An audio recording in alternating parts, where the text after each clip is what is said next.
Good evening. Just wanted to very briefly here talk about Good Friday. As we sit here on the Friday before Easter, which we commonly call Good Friday because it's good for us.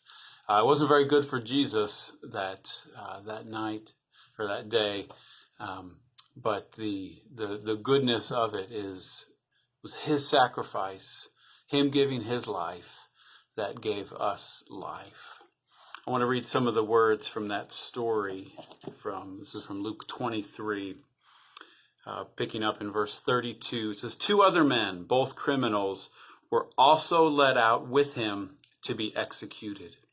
When they came to the place called the Skull, they crucified him there, along with the criminals, one on his right, the other on his left. Jesus said, "Father, forgive them, for they do not know what they are doing."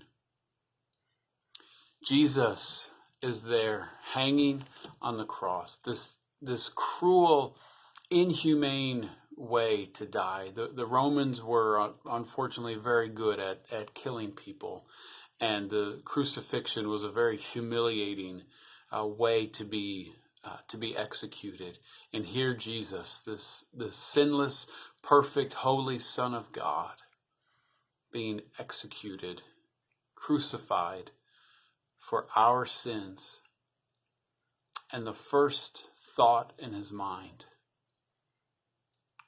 was to show love and offer forgiveness to the very ones crucifying him.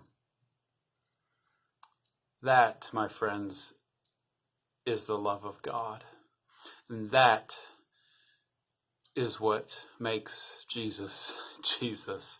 It's that love that he has for even the people putting him to death.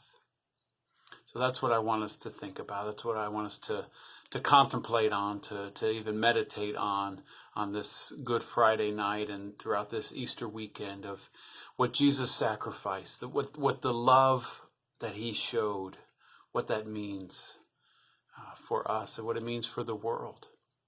That this is the Christ that we follow. If you call yourself a Christian, that means you're a follower of Christ. And this is the Christ that we are following. It is this kind of love, this kind of example that he puts forth that we are to emulate by his power, by his Spirit's power. This doesn't come naturally for us, but by his Spirit, we can be strengthened to show this kind of love. So think about Christ's love this weekend. Think about that his sacrifice was for you, for your neighbor, for your family members, for people halfway around the world. In this time when we're all struggling and things are a little different, a little weird right now around us and around the world, know that God's love remains. And the love that carried Jesus to the cross is the same love that he offers us today. So may you know that love in your own heart, in your own mind, and may you share that love with others. God bless you all.